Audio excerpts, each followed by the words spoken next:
ఖచ్చితంగా శ్రీహరి కొద్దిసేపటి క్రితం ఇది కేంద్ర సమాచార శాఖ దృష్టికి కూడా వచ్చింది. సెన్సార్ బోర్డు అంతా కూడా కేంద్ర సమాచార శాఖ కిందకే వస్తుంది.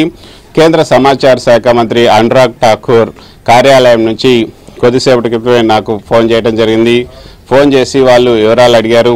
అసలు ఈయనెవరు, ఎందుకు దావూద్ ఇబ్రహీం పేరు ఎత్తుతున్నారు, అంతేకాకుండా సెన్సార్ సర్టిఫికెట్ అంటున్నారు ఏంటి అని చెప్పినప్పుడు దావూద్ ఇబ్రహీం చేత ఫోన్ చేయించి తన సినిమాకి వ్యూహం అనే సినిమాకి సర్టిఫికేట్ తీసుకున్నారు అన్నప్పుడు వాళ్ళంతా కూడా చాలా ఆశ్చర్యాన్ని వ్యక్తం చేశారు.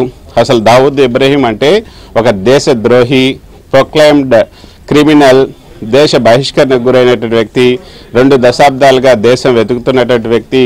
అటువంటి వ్యక్తితో తనకు సంబంధాలు ఉన్నాయని చెప్తున్నాడంటే ఆయన ఎంత అసలు మూర్ఖుడా, లేకపోతే అసలు నిజంగానే ఆయనకు సంబంధాలు ఉన్నాయా, అసలు ఇటువంటి అంటే చిల్లరగా మాట్లాడుతున్నాడా, దేనికోసం మాట్లాడుతున్నాడు, పబ్లిసిటీ కోసం మాట్లాడుతున్నారా, ఒకవేళ పబ్లిసిటీ కోసం మాట్లాడినా కూడా అది నేరంగానే పరిగణించాల్సి వస్తుంది అన్న అభిప్రాయాలను అయితే ఈ కేంద్ర సమాచార శాఖ సంబంధించినటువంటి అధికారులు చెప్పడం జరిగింది.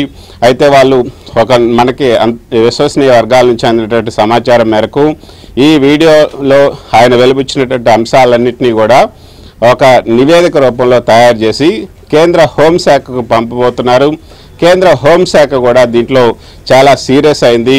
అంటే ఉగ్రవాద నిరోధక చట్టం కింద అసలు అరెస్ట్ చేయాల్సినటువంటి పరిస్థితి కూడా తలెత్తే అవకాశం ఉంది ఇప్పుడు ఈ యొక్క రామ్ గోపాల్ వర్మని. ఎందుకంటే ఇది ఆషామాషా వ్యవహారం కాదు. ఒక దేశద్రోహి, అదేవిధంగా కొంత వందల మంది ప్రాణాలు కోల్పోయినటువంటి వ్యక్తి, అదేవిధంగా క్రికెట్ బెట్టింగ్లో కూడా పాల్గొన్న వ్యక్తి, అసలు నేరస్తునిగా అనేక కేసులు కూడా పెండింగ్లో ఉన్నాయి. ఇప్పుడు పాకిస్తాన్లో తలదాచుకుని ఉన్నారని చెప్తున్నారు, లేకపోతే దుబాయ్లో, షార్జాలో ఉన్నారని చెప్తున్నారు. ఎక్కడున్నాడో కూడా తెలియనటువంటి వ్యక్తి నాకు తెలుసు, నేను ఫోన్ చేయించాను, ఆయన నాకు స్నేహితుడు అంటే ఖచ్చితంగా ఇందులో అంటే ఒక దేశద్రోహికి ఫ్రెండ్ అయ్యి నిజంగా అంటే ఒక సెలబ్రిటీ ఈ విధంగా ఒక దేశద్రోహి నా ఫ్రెండ్ నేను ఫోన్ చేయించానంటే ఏం మెసేజ్ పంపుతున్నట్టు సమాజానికి. ఒక నిజంగానే ఆయనకి ఇప్పటికీ అంటే దేశం విడిచి వెళ్ళిపోయినటువంటి ఒక డాన్తో ఒకవేళ సంబంధాలు ఉండేటువంటి అవకాశాలు చాలా తక్కువ. ఎందుకంటే ఆయన కోసం నిఘా వ్యవస్థలే పట్టుకోండి. ఒకవేళ ఉంటే నిజంగా కానీ ఫోన్ చేయించుంటే దీన్ని ఏ రకంగా కేంద్రం కూడా తీసుకుంటుంది, ఏ రకమైనటువంటి చర్యలు కూడా తీసుకునే అవకాశం ఉంటుంది దీనిపైన? ఖచ్చితంగా శ్రీహరి, ఇదైతే చాలా సీరియస్ విషయం అనే చెప్పచ్చు. అంటే ఆయన చెప్పినటువంటి విషయం ఎంత తీవ్రమైందంటే ఒక దావూద్ ఇబ్రహీం ఒక సెన్సార్ బోర్డుకి ఫోన్ చేస్తే ఆ సెన్సార్ బోర్డు సభ్యులు ఆయనకి సర్టిఫికెట్ ఇచ్చారు అంటే సెన్సార్ బోర్డుని కూడా ప్రభావితం చేశారు. ఒక దేశద్రోహి సెన్సార్ బోర్డుని ప్రభావితం చేశారని ఒక డైరెక్టర్ చెప్తున్నాడు అంటే ఇందులో ఎంత మేరకు నిజం ఉంది అన్న విషయాన్ని ఖచ్చితంగా ఎన్ఐఏ కూడా, నేషనల్ ఇన్వెస్టిగేషన్ ఏజెన్సీ ఏదైతే ఉందో ఎన్ఐఏ కూడా దీంట్లో తలదూర్చే అవకాశం ఉంది. ఖచ్చితంగా అది సీరియస్ మ్యాటర్ అని చెప్పొచ్చు. ఒక దేశద్రోహి పేరుని ఉపయోగించడం, ఆయనతో సంబంధాలు ఉన్నాయని చెప్పడం అంటే ఇది అంటే మామూలుగా ఆయన చెప్పినప్పటికీ కూడా దీని వెనక అసలు ఏంటి, ఆయనకు నిజంగా సంబంధాలు ఉన్నాయా, ఎందుకోసం చెప్పారు, ఒక సంబంధాలు ఉంటే ఏంటి. తర్వాత ఇతను అక్కడ ముంబైలో కూడా అనేక సినిమాలు తీశారు. ఆయన తీసినటువంటి సినిమాలు ఏంటి, ఆ సినిమాలకు ఎవరెవరు నిర్మాతలుగా వ్యవహరించారు, ఆయన డబ్బులు ఎక్కడి నుంచి వచ్చాయి, ఈ మొత్తం వ్యవహారాన్ని కూడా బయటికి లాగే అవకాశం ఉంది.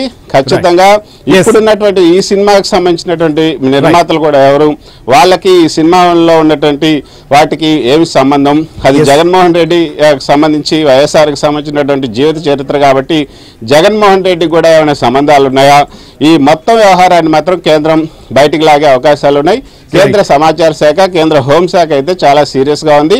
ఎన్ఐఏ కూడా హైదరాబాద్ లో ఉన్నటువంటి ఎన్ఐఏ అధికారులకు కూడా ఈ సమాచారాన్ని పంపి అక్కడ ఇన్వెస్టిగేషన్ చేయాలని ఆదేశించే అవకాశాలు అయితే ఉన్నాయి. దీనికి సంబంధించి మరికొద్ది సేపట్లోనే మనకి అప్డేట్ కూడా వచ్చే అవకాశం ఉంది. రైట్, థ్యాంక్ యూ కృష్ణ, మీరు ఫాలో అప్ చేయండి. Yes, thank you Srujan. So మొత్తానికైతే ఒక దేశం విడిచి పారిపోయినటువంటి ఒక డాన్ చేత ఫోన్ చేయించాను అనేటువంటి కామెంట్స్ అయితే మాత్రం తీవ్రమైనటువంటి అభ్యంతరకరంగా మారుతున్నటువంటి పరిస్థితి. దీనిపైన ఇప్పటికే సమాచార శాఖ కూడా ఇన్ఫర్మేషన్ తెప్పించుకుంటుందని చెప్పి మా ఢిల్లీ బ్యూరో చీఫ్ కృష్ణ కూడా చెప్తున్నారు. రాబోయే రోజుల్లో ఇది ఎక్కడికి దారితీస్తుంది, ఆర్జీవీ కేవలం ప్రచారం కోసం చేశారా లేకపోతే నిజంగానే ఆయన ఫోన్ చేయించారా, దీనిపైన ఏ రకంగా కేంద్రం స్పందించబోతోంది, విచారణ చేయబోతుంది అనేది మాత్రం చాలా సీరియస్ గా కాబోతున్నటువంటి పరిస్థితి.